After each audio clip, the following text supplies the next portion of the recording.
parents favored my twin sister so much that they blew my wedding fund on her, so I cut them off after rejecting mom's selfish demand. I 23F have a twin sister, Allison, who I'm not on good terms with.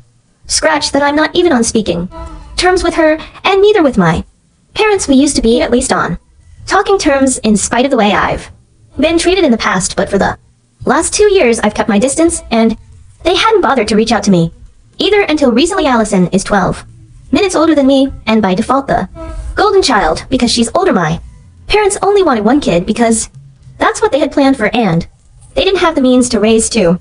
But by the time they found out, it was too late, and mom didn't want to risk anything. I found out about this around the time I was in high school from my drunk uncle at a Thanksgiving party, and that was pretty much the day I stopped trying to win my parents over. They'd done the most natural thing somebody in those circumstances could do, gave birth to 2 kids, and decided that only one of them would be loved. That happened to be Allison, and not me. Right from when we were kids, the sibling rivalry between me and Allison was insane. Everything she could do, I tried to do better just to impress our parents, but they just seem to hate me more for outdoing their golden child. And I'll be honest, Allison really wasn't interested in being better than me. She just wanted people to validate her, so she'd pretend she cared about the competition we had going on.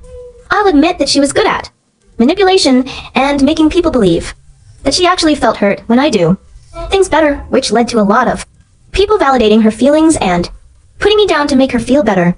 These people included my parents, a couple of our relatives, and even some people from high school. So to conclude, what I got out of the competition was good grades and lots of co-curricular, so I could be better than my sister, and what she got out of this was my parents and other people's attention, validation, and sympathy, because I was clearly the bad guy for making her feel less. Looking back, I don't think I would trade that, but I sure would like to rub it in her face more than I had at the time. Then 2 years ago, we celebrated our 21st birthday. Both of us had graduated by then. She graduated from a regular college, but I graduated from one of the top business schools in the state.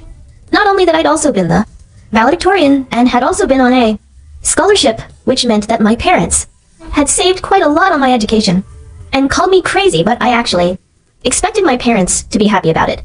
They weren't, and only paid attention to Allison and her future because she had barely scraped by. Both of us had moved back home, but while I was working from home at a firm as an intern already, Allison was still looking for jobs and getting rejected left and right. My parents cared more about that and hadn't even bothered to congratulate me or anything. I couldn't say I was surprised, but I sure was disappointed. I tried to hide it because of the time I was still living with my parents and hadn't saved up enough to move out yet, so I decided I'd just keep my mouth shut about my feelings. But after our 21st birthday, I just couldn't anymore. I expected them to do something big for us, but the day before our birthday, I discovered that everyone had left me home alone, and all that they left for me was a note that said they were heading to the beach with Allison and her friends and would be back after a couple of days. I still remember being absolutely shattered when I read that note because they'd taken Allison and her friends on a beach trip.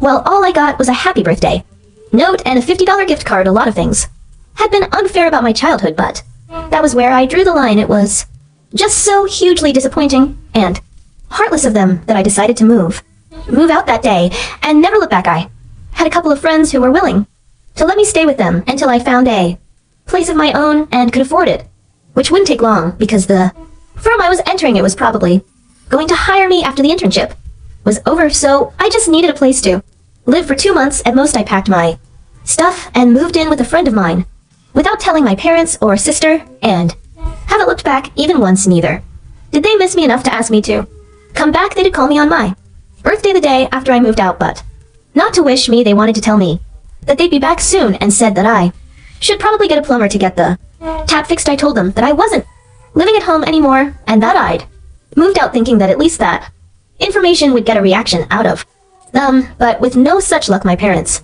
seemed all right with it, and Allison didn't care, so that was it. That was the last time I had a proper conversation with my family. Since then, I haven't gone back to see them, and neither have I heard from them. I did hear about Allison sometimes from my friends a couple of times, and that's how I stayed updated on her life, but that's about it. They didn't know anything about my parents, and my parents didn't know anything about me. I've worked hard over the past 2 years, and now I have a place of my own. It's Not a mansion, but it's a nice apartment. In a good neighborhood, the rent is affordable with my income, which is great.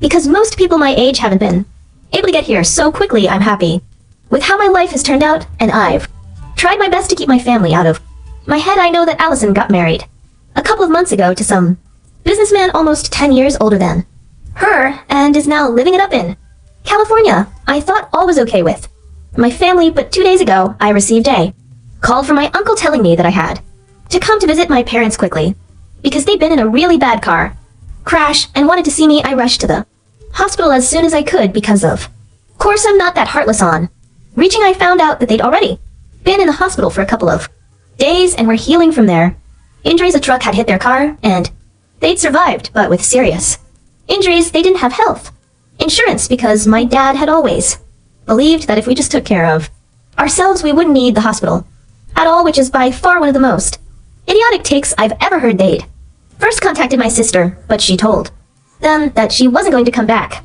and neither was she going to help them. Apparently, it was tacky of our parents to ask for financial help from their rich son-in-laws so soon after their wedding, and she didn't want to seem like she was a gold digger to her husband. She didn't want to fly back either because she couldn't just abandon her home and her 2 kids who weren't even her own. They were her husband's kids from a previous marriage, but she was too busy playing happy family with her husband's family to come see her own parents in the hospital after a terrible car accident. But it's not like she could have helped them with the bills even if she wanted to, because if her husband wasn't there for her, she wouldn't have been able to afford even the flight tickets back home, seeing as how she's just a stay-at-home mom now to kids who aren't even her own, so much for being the favorite daughter in the golden child. I couldn't believe that they hadn't even had the decency to call me first, but it got even more infuriating when my uncle said that my parents now wanted me to cover their medical expenses. It's obviously a huge amount, and it'll take me a long time to recover from a financial loss like that. I don't want to have to spend so much, especially on people who never cared for me or showed me any love my entire life. I know they have other family to take care of them, and even if I don't pay for them, someone else will. It's just that it'll probably be more humiliating for them to take money from others, and they'll definitely have to return it a lot sooner than they would have had to return their own money to me, at least. That's what they told me while requesting me to cover the bills, and even promised that I'd have the money back in no time. So I don't know, I'm in a tough spot right now. I can either humiliate my parents by refusing to pay their medical bills and look out for myself, or I can pay for them, lose out on my own money, and then keep waiting for them to return that amount. If I'm going to be totally honest, I'm not inclined to pay for them at all. We haven't spoken in the last 2 years, and things have been bad between me and my family for as long as I can remember. They're as good as strangers to me now, so I don't feel very compelled to help them out right now, but then that would mean I'm no better than Allison, which would suck. So Ida for not wanting to help my parents pay their hospital bills after they were in a really bad car accident. Update 1. Hey there, I decided not to help my parents. It was a really hard thing to do, but to be honest, I knew their bills would be taken care of, so they had nothing to be worried about. They'd only asked me because they didn't want to ask their other relatives and were being too egoistic. I haven't told them about it yet though, because how do you even tell your family that you're not going to be helping your parents cover their medical expenses after they've been in such a terrible accident? It's been almost 5 days since I met them, and after reading the comments I realized that I was still subconsciously competing with Allison. She didn't help our parents, so I felt the need to step up and prove that I was the better daughter, or whatever. I guess I won't ever be able to get rid of that competitive streak, no matter how hard I try. It's just who I am now. Most of the comments did say that it was stupid of my parents to not have health insurance, and I agree, it was really stupid of my father to discourage that, and had I been part of their lives, I would have made sure that he got insurance. He didn't even have his car insured because he thought he was that great of a driver. They're lucky that the accident was the truck driver's fault, because otherwise the cost of the car repairs would also be coming from their own pockets, coming to their financial situation, which a lot of you had asked about. To come to a conclusion, I'd say that my parents are okay. They're not rich, they're not poor. My dad is the sales head of the company he works in, and my mother works in HR, but at a smaller firm. Their combined income is enough for them, and since they no longer have to support me or Allison, I'd say they have sufficient growing up Allison, and I didn't have to worry about money, but of course we couldn't live extravagantly. Either we were in the middle, and we still are, but I can't figure out why my parents won't be able to pay for their bills themselves if they can borrow money, but then promise to return the money eventually. Then they can surely just pay the bills themselves. They haven't told me the reason why either, and I don't think I'll be able to find out after this either. Update 2: I told my parents that I won't be covering their expenses. They've been calling me for the past week, and yesterday I finally realized that I couldn't just ignore them and let this go on until they were out of the hospital. So I answered their calls and told them that I'd thought about it and I didn't think I felt the need to help them as expected. They didn't take it very well and were very angry about it. My mom totally tore into me and yelled at me as loudly as was possible for her with her broken ribs, called me ungrateful and stuff the usual. My dad just told me that I was no longer their daughter and disconnected the call after my mom was done yelling at me. It didn't hurt the way I thought it would because I hadn't been their daughter for a really long time. I mean, I can't even remember the last time I felt loved by my parents, and they hadn't spoken to me on purpose or checked up on me for 2 years just because I'd moved out after they'd ignored me on an important birthday. So I'd never had parents anyway. I'm just going to lead my life the way I was for the last 2 years, and probably even before that. This doesn't make that big of a difference to me like my parents had thought it would. Unfortunately, my uncle did call me after the phone call with my parents to give me another earful, but I hung up after the first couple of seconds because I didn't need this from others too. They could think whatever they wanted about me. It just didn't matter to me at this point. My uncle then texted me to inform me that they still had another family to arrange the money from, and that since it had come to this now, my parents had decided to use the money from the fund they'd set aside for our wedding.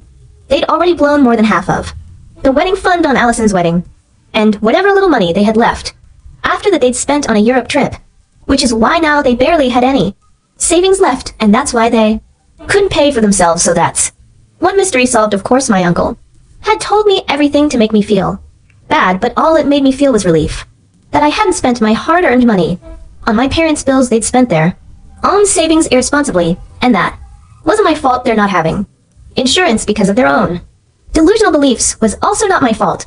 Now they could borrow money from their relatives or go to hell, but I wasn't giving them anything. They weren't entitled to anything that of mine anymore. Not my time, and definitely not my money. Update 3: Hey, so something really weird happened today, and I need to get this off my chest. I haven't been able to tell my friends about anything that's been happening with me because most people I know right now haven't known me for long, and I don't think I want to reveal anything about my history with my family to these people right now.